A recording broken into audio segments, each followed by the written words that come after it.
could kind of explain my process and go over what I do in the morning. Maybe you could kind of tailor that to yourself and adjust it to your kind of own personality and kind of create your own trading process based on that. So let me walk you through my day, right? Let me walk you through my day. So I woke up at 5 in the morning today, like I do every day. Bathroom, brush my teeth, all that stuff. And then what I like to do is I like to do 10 minutes of cardio now. So I have like a treadmill in my basement. So I kind of just run on the treadmill for 10 minutes. And the reason why I'm doing this is to build discipline in my daily life, because I want to start to build discipline in my daily life because I see that it translates into my trading life. So I wake up every single morning and I do 10 minutes of cardio. I fucking hate it. I hate everything about it. I hate exercise. It's just not for me. I can't do it. I have no passion for it. I have no love for it. But I am trying to be disciplined and stick to my process. So after I do my cardio and I get my shit together, what I do is by that time, I'm back, I'm showered, all that stuff. And then I usually go back to my desk. And when I go back to my desk, the first thing that I do is I look at what stocks are gapping up and I look at what stocks are gapping down. I looked at the stocks that are previously moving the day before, and I look at the new stocks of the day. So today was really easy. Yesterday, ABIO was moving. And because ABIO was moving yesterday, I knew that it was kind of on my watch today. So I wanted to see how it was trading early in the morning so I could kind of make a plan for it. So coming into the morning, nothing else was gapping up, nothing else was moving. So ABIO was the main runner. And what I noticed was ABIO was minus 18% pre-market at like 7 or 6 in the morning, whatever it was. It was minus 18%. It was at like $8.50 or $9. And at that point, I was like, this is really sketchy. You know, why is this stock down so much? They're probably going to turn on SSR and they're going to ramp up the stock. So I had to make a plan. First thing I do is I analyze if I want to be long or short. So I look at the float. If I see the float is 1 million shares, I am automatically saying everything in my head to not short this stock. I have very specific rules to short based on floats. I have very specific rules on all this shit.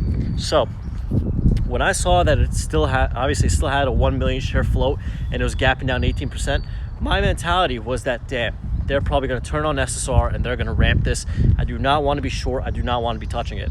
So what I ended up doing is I tried to make a plan and say, okay, if I did want to be long, where would I be long? What are my levels? What am I thinking? And by that time, Bao texted me in the morning. So Bao has his process as well. He texts me at 7:08 every single morning. 8 is his lucky number. And he's like, what's moving on the day? What's going on? So by that time that he texts me, I already know what's moving. I already have a plan. I already know which stocks are in play. I already know which stocks I'm going to trade. So basically, I do my research and then I share that with Bao, and then Bao double checks it. And because he double checks it, that gives us conviction, right? So if I like a play and he likes a play, we both know it's going to be a good play. If I like a play and he doesn't like a play, or vice versa, there's going to be a problem. So what happened next? So after that, after me and Bao kind of, I told him that it's down 18% on the day. He said, whatever, it's no big deal, whatever it is. So at that point, when ABIO was minus 18% on the day, nothing else was really still moving anyway. Nothing else was moving. So I just basically sat down and talked to the guys. I had fucking 25, 30 PMs overnight while I was sleeping. So I was just basically answering PMs until Bao got to his desk. And what ended up happening is about 25 minutes after I talked to Bao and said that the stock is minus 18%, it went from being minus 18% on the day to plus 6.5% on the day. It went from $8.50 to $11 pre-market. And when that happened, I was like, oh shit, this is a problem. And, you know, I'm thinking to myself, who's in trouble on this stock? Who is the one, which side is stuck the most? And on this specific example, it was that shorts are stuck, right? Shorts are stuck on this example. The high of the day yesterday was $13. So I basically was kind of just joking around with Bao. I was joking around with him and I said, hey bro, we should probably be buying over 13. We should probably be buying over 13 so that we could get a push to 15. And I was only joking. I was basically just like kind of shooting the shit and kind of making a funny joke. But it turns out that would have been kind of the best trade of the day if you just bought the breakout above the highs from the previous day. So, you know, coming into the morning, Coming into the morning, I knew that I did not want to be short ABIO. I knew that I did not want to be stuck it because the liquidity is a problem, the spread is a problem, all this stuff is a problem. So by 8 in the morning, every single day, I have my plan of the day. I have what stocks I'm trading, why I'm trading it, what my thesis is, what my entries are, what my exits are, what my stops are. I have so many things ready by 8 o'clock. That's why I don't like when people kind of wake up at 8:30 or 9 o'clock because, bro, I have 2 or 3 hours of study time ahead of you, and I have 2 or 3 hours more of preparation than you. So I'm probably gonna have more of an edge than you. So if you wanna have an edge, you should probably just be waking up earlier. So that kind of brings me to another point that I was talking about with Harry. So Harry is a college kid that is fucking nailing the first bounce trade. He's done so much back testing. He's done so much studying of it, and he's really doing well. But, you know, we all have our flaws too, right? We all have our flaws.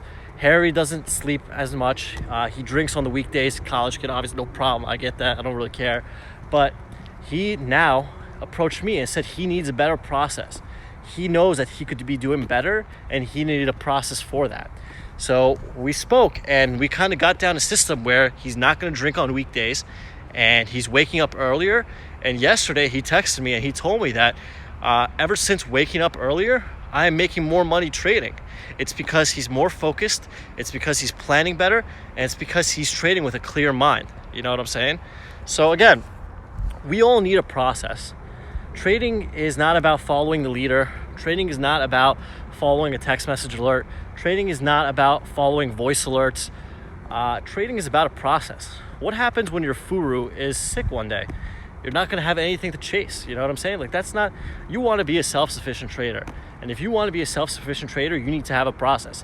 I have my process every single day. You know, I know that at 10:30, there's going to be zombie moves. I know that at 11 o'clock, I have to wrap up my trading.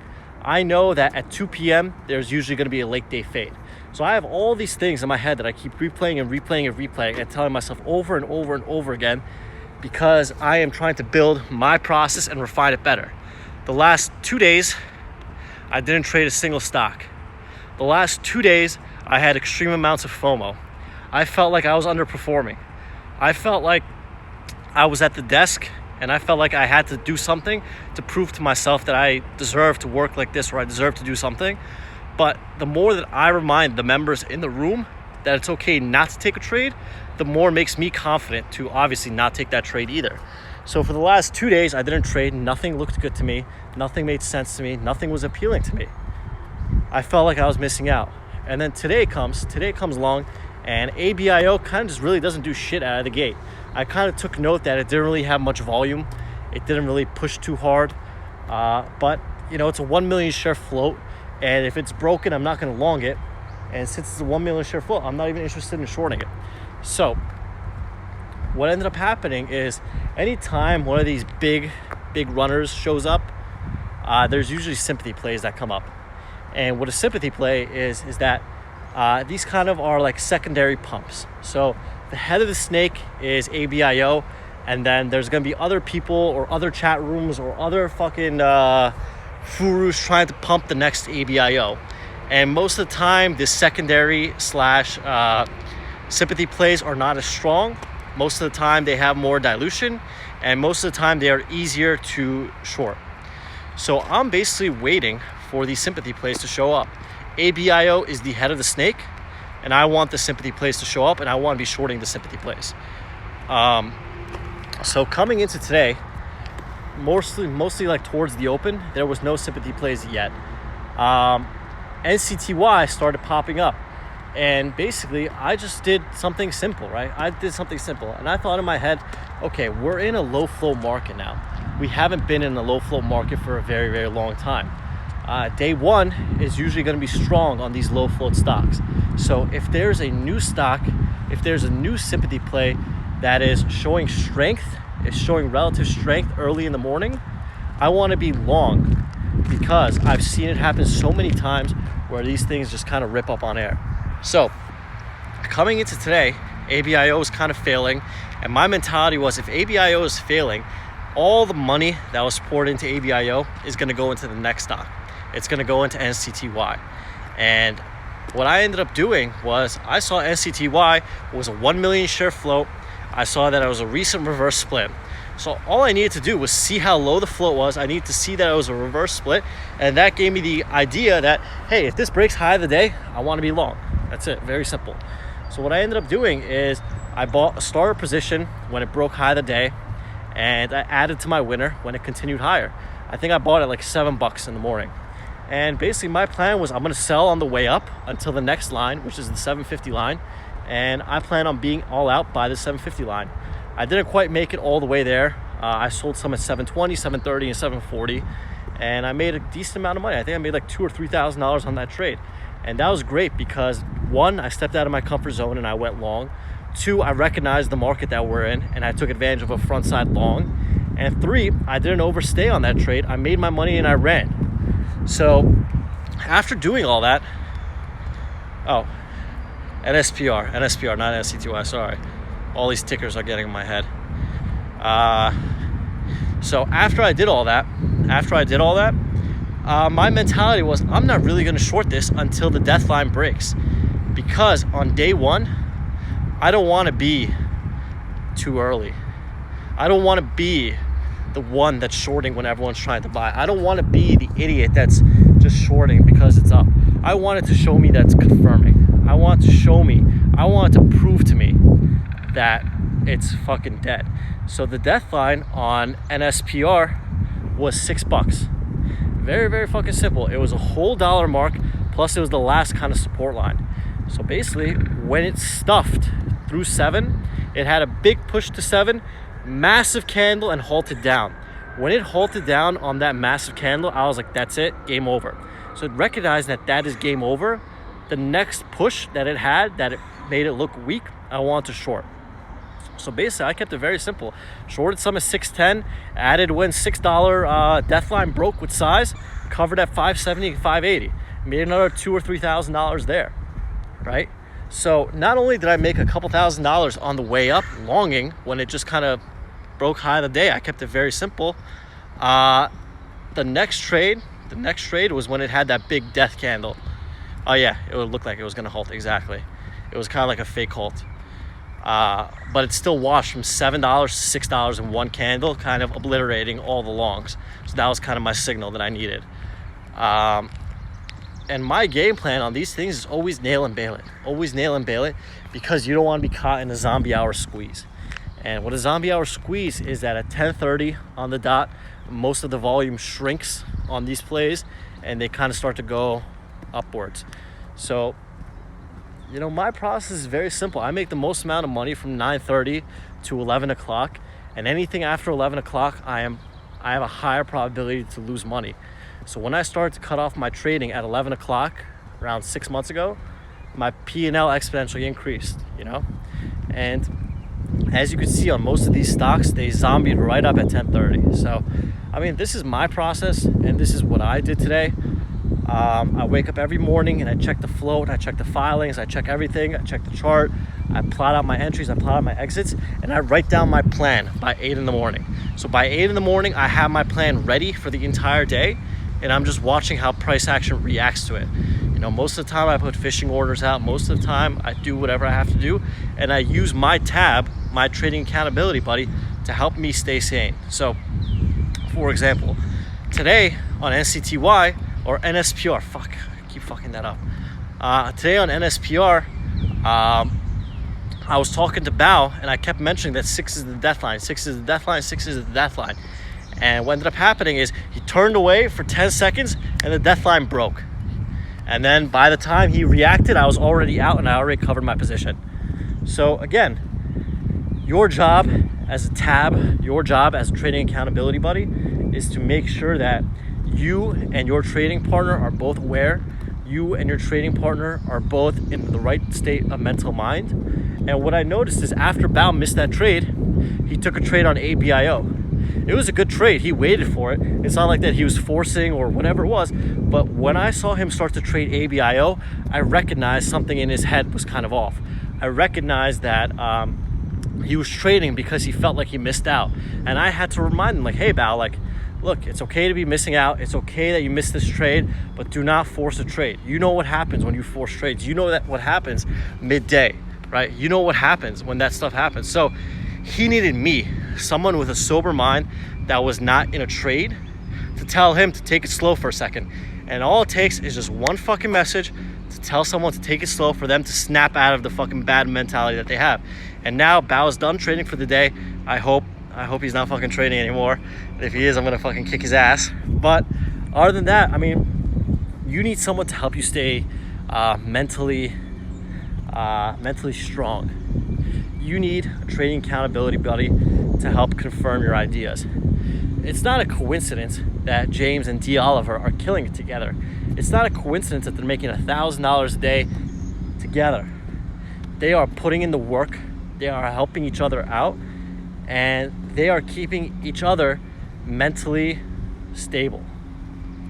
So, again, if you don't have a tab, hit up D. Oliver or Woody in chat, and they'll help you out. But man, trading is about a process. Trading is about your process, and my process works.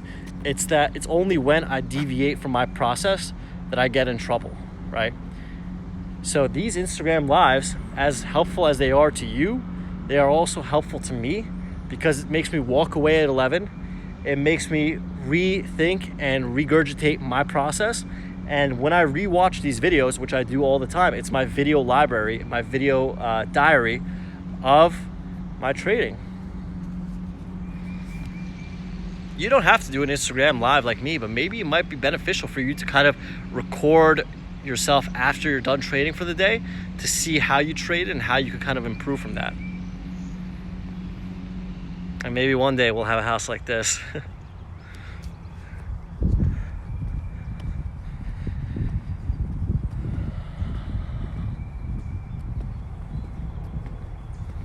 That's it, guys. That's it. So a couple stuff on the MIC front is we're almost at 1,000 members, right? It's been 8 months and we're almost at 1,000 members. So we're going to kind of have a giveaway. We're going to have a giveaway for our members. So when we hit 1,000 members, which hopefully is going to be in a couple days, we're going to have a giveaway where we're going to give away one lifetime membership to someone in the club that's a member. So out of 1,000 people, we're going to pick one person to win a lifetime membership to MIC for free forever. So we're almost there. I think we need 9 more members to get there, and that's kind of going to be one of our promotions that we're doing. We have a live trading event coming up in August that Bao is going to kind of talk more about. Basically, just the kind of spark notes of that is going to be that on August 17, we're going to have a meetup. On August 18th, we're going to have a rest day. And August 19th, Bao is going to host a free live trading event. He's going to basically trade live in front of everyone. He's going to educate everyone on his process, and everyone's going to kind of see how he trades live in the moment. We're going to kind of go over everything. We're going to kind of review everything. We're going to have a whole workshop day. And this entire event is free for annual and lifetime members. Most of these other guys charge hundreds, if not thousands, to meet them and to come to their events, but we're going to kind of keep it free for our members. So there's going to be kind of a lot more information coming on that soon, but man, we're going to have all the moderators there. We're going to have a bunch of the mentors there, and we're all together as a team going to educate everyone in a big group setting. So lifetime members get to come at 7 a.m. and be mentored privately by us, and annual members get to show up at 8:30. And this is so far not open to monthly members. So if you're interested in coming, it's free, 100% free. All you do is you pay for your flight and your hotel. We make the event free. We're going to have a recording of the event if you can't attend. So if you're interested in upgrading, hit up Tosh.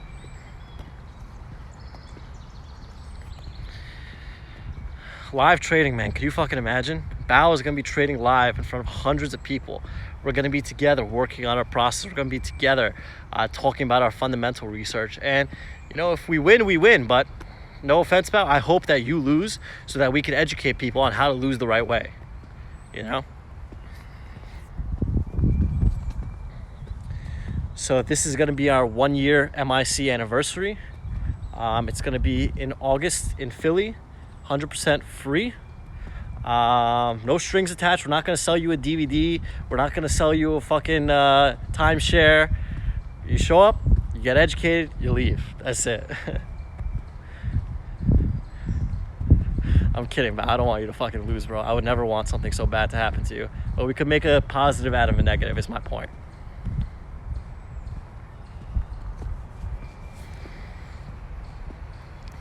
Man, all these other guys are charging thousands and thousands and thousands to meet him. One Furu is charging you $5,000 to meet him. One guy is charging $500 for this event, or for other events. And we're doing it all for free, man. All for free. Annual and lifetimes come for free. Lifetimes get reserved front row seating and private mentorship. And annual just get to show up for free. How much is our DVD? We have 4 free trading DVDs. 4 free trading DVDs. I think it's about almost 20 hours in total of trading DVDs for free. You look homeless, bro. You need a haircut? Yeah, man. Look at this fucking hair. Look at this fucking beard. I'm a mess, bro. I'm a fucking mess. I haven't left my house in like a week. We've been working really, really hard on all this 1-year event stuff.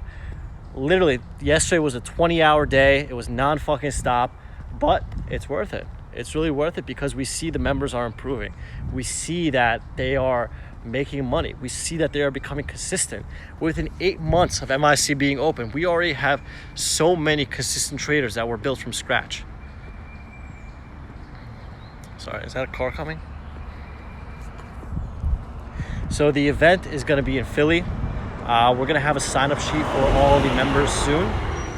But man, we're going to have another giveaway that we're going to talk about later. But just so many good things are happening, man.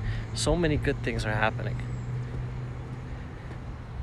We're going to have a meetup. Okay, so on Saturday, we're going to have a meetup open to all of the members. So just for example, Monday is for annual and lifetimes only. And Saturday is going to be an open meetup for members only. So if you're an MIC monthly member, come to the meetup on Saturday. We'll have some drinks, we'll hang out, we'll network, we'll talk, we'll have a good time. And then, like I said, only annual or lifetimes are allowed to come to the event on Monday. I'm sorry if you're a monthly and you show up, we're not gonna let you in. This is exclusively for annuals and lifetimes. It's free, free, free, free.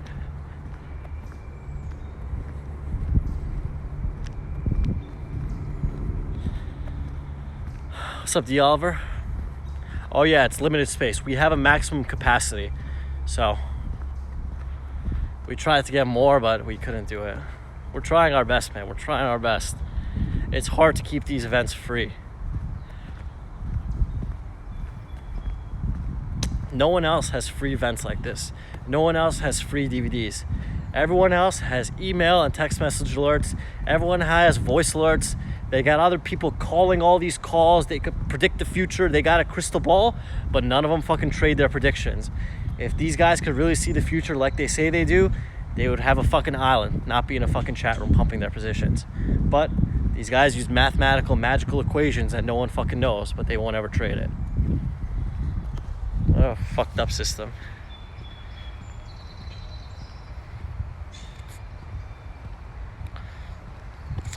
We have 1,000 members in less than 9 months for a reason, right? That's exactly right, pal. Our retention rate is high. The only way that you could create a successful ecosystem and a successful community is if people are truly learning, right? People are truly learning. Our members are learning, and the best part is they are paying it forward, helping. James is helping members. D. Oliver is helping members. Harry is helping members. The Bear is helping members. All of these extremely, extremely profitable traders that are doing unbelievable numbers every single day are paying it forward and being humble and helping others in the community. You know what I'm saying?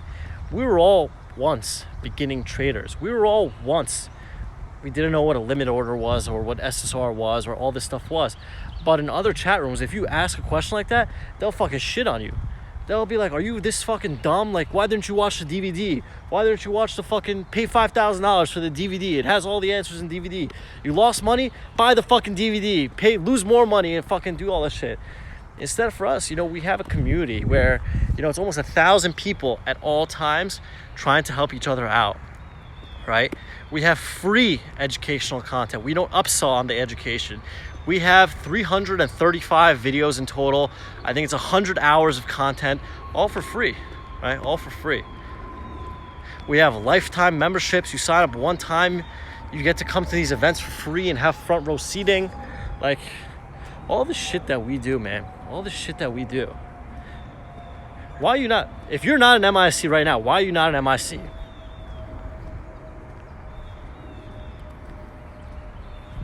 Why are you not an MIC? Is it because you want to pay $50 a month to some furu and get upsold on a $10,000 DVD?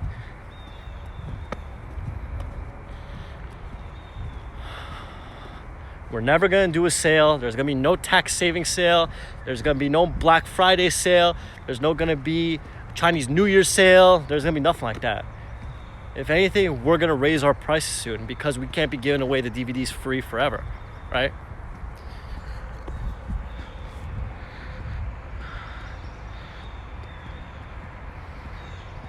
Damn, there's a lot of walking. I'm going to need a seat in a few.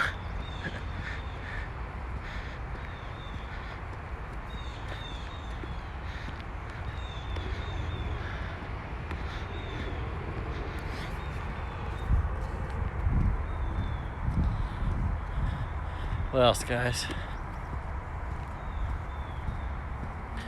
Sympathy plays are my bread and butter plays. I focus most on sympathy plays because I think those are the easiest plays in the market. The head of the snake is always difficult. Sympathy plays are where the money is.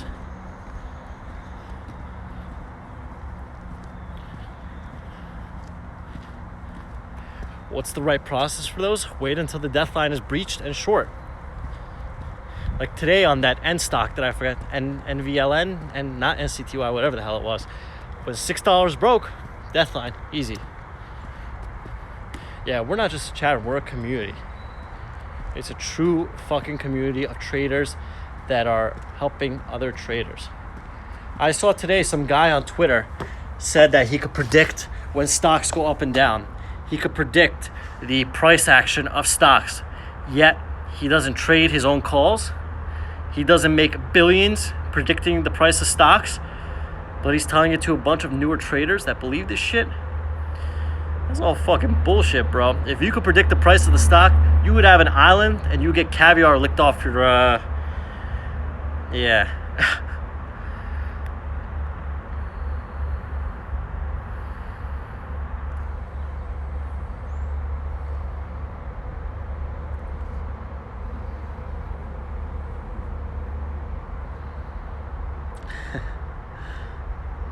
That's funny. That's it, guys. We emphasize our process in MIC. Process is everything. That's why whenever I do these videos, I walk you through my process. I walk you through what I was doing in the morning, how I got to my conclusions. Because at the end of the day, you're only as good as your process. If your process is flawed and your process is to buy stocks that halt up to get a fucking nano pullback or some shit, all you're doing is helping your furu get rich, man. If you're chasing someone's email alerts, if you're chasing someone's text message alerts, if you're chasing someone's voice alerts, you are not going to become a self-sufficient trader. You are not going to last in this game. The reason why people in MIC are learning is because we don't have alerts. We don't pump and dump our positions. We teach you the process, and they're replicating the process, and they're becoming consistently profitable traders. Where do I start after joining? You start in the new member channel. You watch the orientation video. You watch Joe's Trading Basics videos, Bao's Trading Fish Academy videos, Harry's First Bounce videos, my Deathline videos, Aloha Trader's First Red Day videos. There's so many stuff. Are you paying Uncle Sam or Uncle Furu? That's funny. Oh shit, bug. Sorry, there was a fucking queen bee.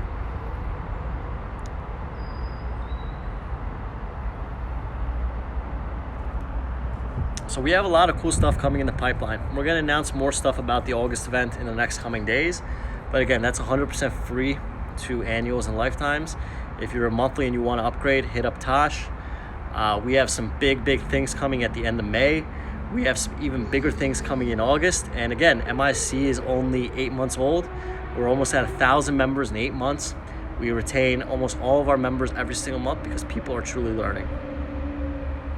Yeah, that bug freaked me out for a second.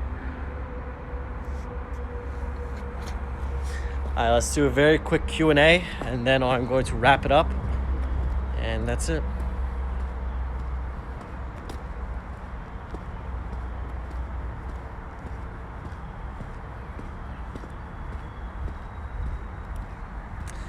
Someone asked me a really funny question last week, and they basically asked me, what is my favorite part about trading? And I said, my favorite part about trading is I could trade butt-ass naked if I wanted to. But I just thought about it again. And realistically, my favorite part about trading is being able to talk to Bao, Tosh, and the entire team and working as a fucking group and as a fucking family to help each other improve trading, man. Would you say that trading is 70% mental? I would say that's 90% mental.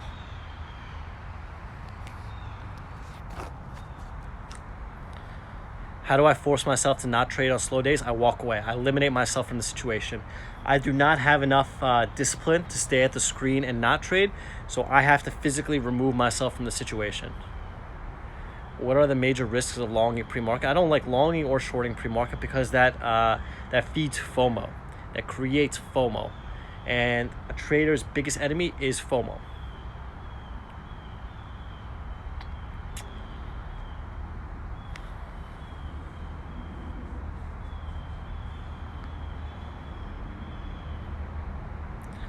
I have a good heart also. Tell that to the girls that keep fucking breaking it.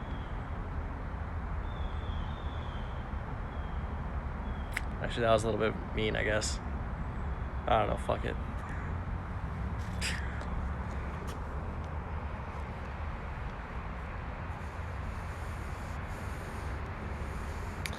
All right, I think I'm going to wrap it up. I'm gonna post this on YouTube, and then we'll take it from there. See you guys later.